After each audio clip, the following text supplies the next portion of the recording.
5 червня. It's June 5, Ukraine Media Center Forum continues its operation. My name is Svetlana Cheprika, and now we will be talking about the current plans of export of our agricultural products and new rules for trade in agricultural products with the European Union. Joining us in our studio is Denis Marchuk, Deputy Chairman of the Ukrainian Agrarian Council. Good afternoon. Good afternoon. So let's start with the new rules for trade with the European Union. They came into force today. What do they mean for Ukraine? What should we expect? Well, it's really an important date for Ukrainian exports because 2 years we were working quite efficiently in the markets of the European Union, offering them our types of products and raw materials plus our products with added value, and about 60% of Ukrainian agrarian exports were forwarded at the European markets, which enabled Ukraine making more than $12 billion per year. The latest negotiations were quite difficult. We were all feeling it because a lot of protests of European agricultural manufacturers against the policies of European Union. During those protests, we were hearing from our neighbors, the Polish, that Ukrainian exports should be banned at all. So it was a difficult negotiation, but honestly, the result of the negotiations is pretty good because it opens a window of opportunities for Ukraine to continue exporting our agricultural products with restrictions on 6 types of products, such as corn, honey, poultry, barley, cereals, and due to those demands of the European farmers, there were certain criteria identified, and if the export potential in these types of products exceeds the indicators of the first half of the year 21, 22, and 23, the emergency procedure will be enforced. How it will be used, nobody knows, because it's the first time in the history of European Union that these emergency stops were implemented. Also, there is an option for any single member of European Union who may deem that if there is an exceed, if Ukrainian products prevail in certain type of exports, they may stop this type of exports from Ukraine. For example, we already have restriction imposed on sugar because this year we've already used all of the quota for the trade years 23-24. So now our sugar manufacturers are developing new markets in Africa and Asia. And this time we've expanded the sowing areas of sugar beets significantly up to 250,000 hectares this year. This is why we hope that in general the exports coming from Ukraine within this year will yield even better financial results, well, more than $12 billion, and it will additionally stimulate our agrarians to invest, to develop, to sow, to harvest, invest in processing, but at the same time getting prepared to the fact that then in year 25 we will be back to the matter of imposition of new quotas, and in this context we should pay more attention to development of new markets. Well, can we count that this year there will be no protests by, say, Polish farmers? Are they going to be satisfied with the newly implemented procedures? Well, it's difficult to say because yesterday there were already news that there is a construction of the road through which Ukrainian grains will be going through Poland to the ports on the Baltic Sea. Well, that's a completely made up thing. I mean, it's probably some made up fake news that emerged in the eve of the new elections in Poland. Well, in fact, there is no reason to impede the exports of Ukrainian products because under the conditions of development of the potential through the Black Sea, all of the Ukrainian agricultural products, even the grain going to Europe, they're all moving through the big ports of Odessa, and the minimum that is transported through Poland in no way influences the price for the Polish themselves. Will the protest cease after this? Probably it will, but You know, this situation is quite turbulent from the political point of view. It gains more and more popularity in the Polish society because, I mean, the politicians would not respond if the Polish public would not react. But in autumn, there will be preparation to the elections, active political campaigns, and probably this issue will be back on agenda. Well, this year's sowing area compared to the last year, how did it change? What is the total area sown today? Well, we've sown way less winter crops, 1 million less compared to the year 22. Well, if we compare to year 23, because first of all, the turnover funds were in deficit for the farmers, and secondly, it's low capacity of the farmers to be prepared in a timely manner in case of absence of turnover funds. But talking about the spring campaign, we're back to the same indicators, 12 million hectares sown with cereal and oil crops, which means that our internal demand will be completely covered, and even under the conditions of war, the, well, due to the fact that a large number of Ukrainians had to immigrate, our consumption fell to 15, 17 millions of tons of crops. This is why the current potential is evaluated to be at 74, 76 million of grain and oil crops, which are enough to satisfy the consumption inside of the state, and the majority of it will be forwarded and channeled for exports to ensure the foreign currency proceeds for our farmers, and hopefully the market price will be better, and there are relevant signals coming from the global markets in this regard. Will be because, you know, within the last 2 years our farmers work without profit, save for low margin for those manufacturers who were manufacturing oil crops. But thanks to the fact that the armed forces are currently able to guarantee the security in the Black Sea, having increased significantly our potential up to 65 tons of export per month. Well, it gives us grounds to assume that the transit will be cheaper, as well as the insurance. Well, we will be back to the grain corridor shortly, but let me ask you whether we were able to increase the amount of the sown areas thanks to the demining. Well, we partly managed to do so in the occupied regions of Kharkiv and Kherson region, but not significantly. In Kherson region, the area increased from 50,000 to 160,000 hectares. Well, in terms of the West Bank, it's not enough, so there is still a lot of work to be done.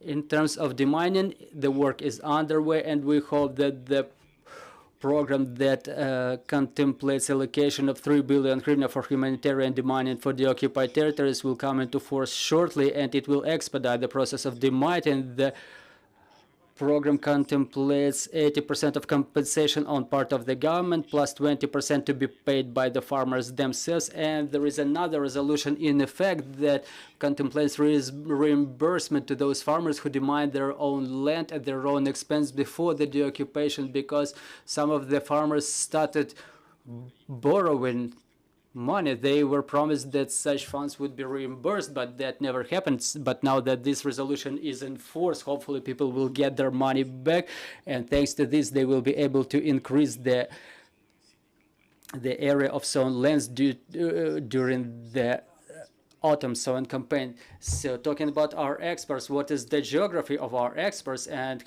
which fraction accounts for the transportation through sea corridors?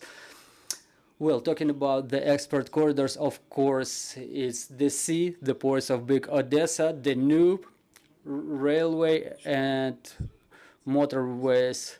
So 85% of exports are accounted for the sea, 5% is through the Danube, and about 5% is railway and motorways. Total potential in year 24 is very good. Within the last month, we were able to achieve not only parity, but even domination in the Black Sea. The number of vessels have grown, which means the growth of exports. In May, we were able to export 5.3 million tons through the sea. Basically, we're almost through the market in year 23-24. In July, the new year is coming, so the potential for the new year in terms of use of the ports is way bigger. Hopefully the security will continue being a present issue. During the peace summit in Switzerland, the matter of food security, and Ukraine becomes such a guarantor of the food security on the global level, and hopefully our partners will respond to the request of our president to provide more weapons, so we're continue being able to ensure such security of the sea corridors. So talking about the geography, how much have we been able to export already during this period, and who are the key consumers of our farmers' products? Well, comparing to the last season, we were able to export 2 million tons more, and probably until this marketing year we will see the increase maybe up to 5 million tons more. By this day we've exported more than 47 million grain crops. Our traditional markets are Middle East, Asia, Africa, and Europe. We trade quite actively in grain with Germany, Netherlands, Spain, Turkey.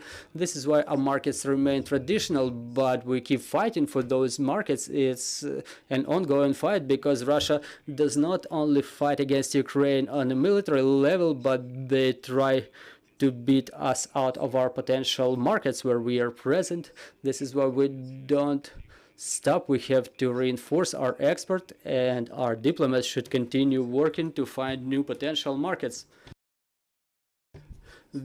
The market of vegetables, fruits, and berries, how much did it contract due to the occupation of the southern regions of Ukraine, and how do we substitute those products? Well, after the occupation of south of Ukraine in 2022, that were specializing in vegetables, the east bank of Kherson region, Zaporizhia region, which is known for its fruit, we've taken into account this mistake, and in year 23, due to diversification, we were able to achieve pretty good indicators in terms of growth of vegetables in the center, in the western parts of Ukraine. Everywhere where there is good access to water, the farmers started growing vegetables quite actively. This is why this season there will be no problems, hopefully no problems, with the vegetables that are grown under open sky. There might be some difficulties for the greenhouse manufacturers. It's all related to electricity generation. There are problems with electric power, and the net cost may grow. And the growth of prices for electric power will reflect directly in the price of all the products offered by the market. Basically, there is the deficit of the labor force due to mobilization to our citizens living abroad. Is this problem also a pressing issue in farming sector? Well, it's a huge problem from the very first days of the full-scale invasion, starting from March 2022. The denizens of the villages, they were mostly mobilized due to their experience. I mean, they all have driver's licenses, they all know how to drive big trucks, and basically they were prepared for driving the military material, and the process of mobilization continues being quite intense. But in some villages, honestly, there are no men left, and for agrarian farming sector, it's recognized as critically important for the economy of Ukraine, and the representatives of farming enterprises should have an option of being booked.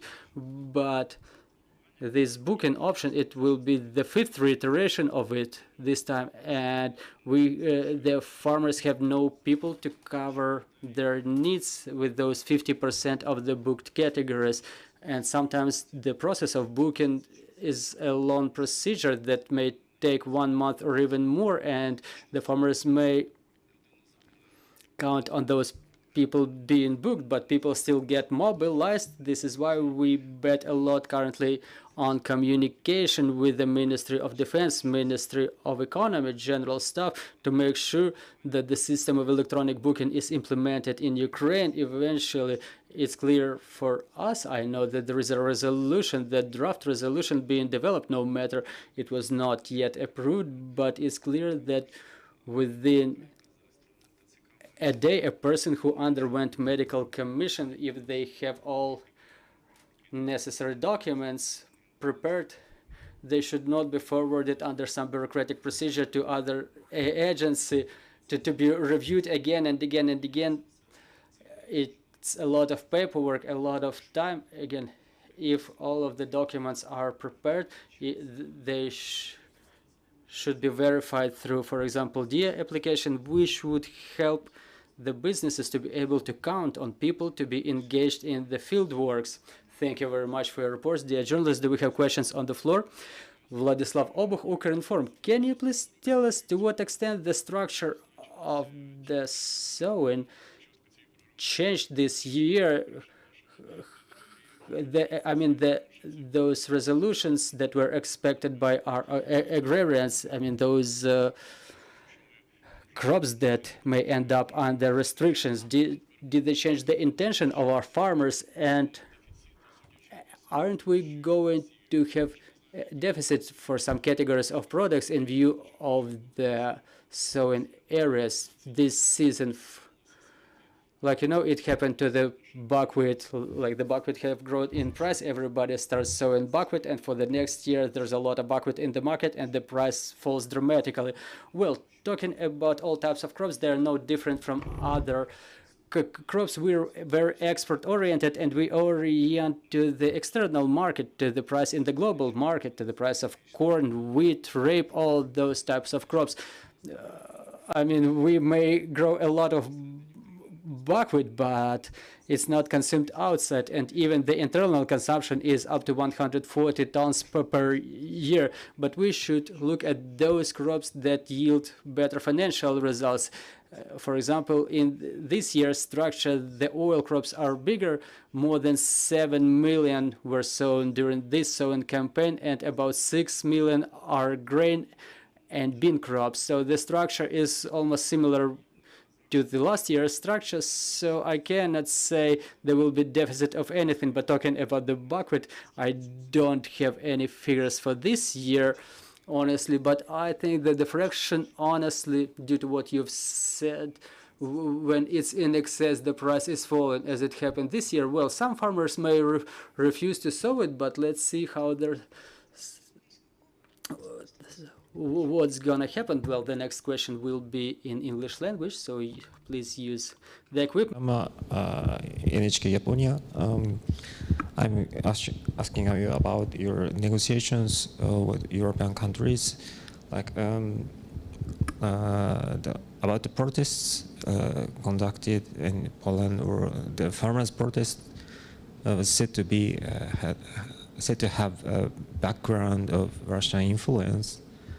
And did you feel that such kind of influence, Russian influence, in the negotiations with the countries?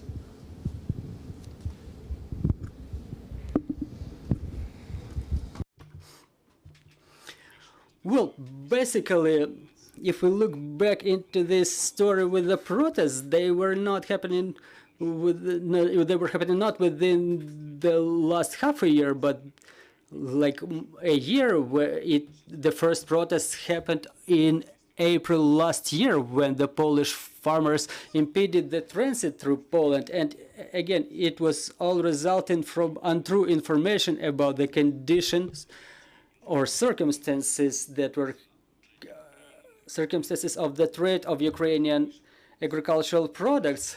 Again, even the Polish government officials were mentioning that those information fakes were coming from Russia, and even being in Brussels, in April this year and meeting the government officials who work with the food security, they were stating that the information presence of Russia in Europe is excessive, and more than 23 billion euro was spent by Russian government organizations for those propaganda narratives spread by Russians in Europe. This is why, of course, I don't exclude any possibility that major fraction of the farmers, without sorting out the situation, that the prices have fallen due to global trends and not due to the fact that Ukraine exercises transit of export products through Poland. You know, that information was spreading from Poland and then to Hungary, but generally we see quite a healthy position of European Commission who support us on a government level. And this resolution that since today Ukraine can work without additional quotas is the best proof of this support. Thank you very much for this briefing. Yeah, and I would like to mention one more thing, if you allow.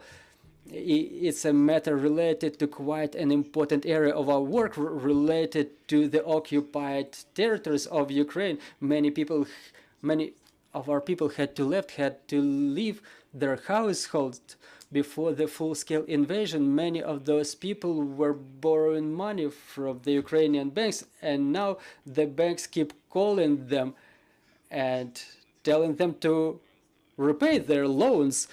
And the people keep saying, like, come and enforce the material from those land plots that are currently temporarily occupied. So currently us, as a Ukrainian Agrarian Council, we support the draft law that would ensure that that debt existing in farmers' enterprise should be frozen and suspended for the period of battle operations. I hope that the parliament would support it, because many people, they cannot restart their businesses, they cannot raise more funds to restart their businesses because they are in the registers of debtors. You know, the occupational authorities, they offer a lot of support, and if us as a state, if we cannot support our people in the occupied territories, that will result in very bad consequences for the people who would be desperate about the support by their state. Thank you. That's a very important topic indeed. Let me remind you, joining us was Denis Marchuk, Deputy Chairman of the Ukrainian Agrarian Council. Stay tuned and see you shortly. Дуже новинно.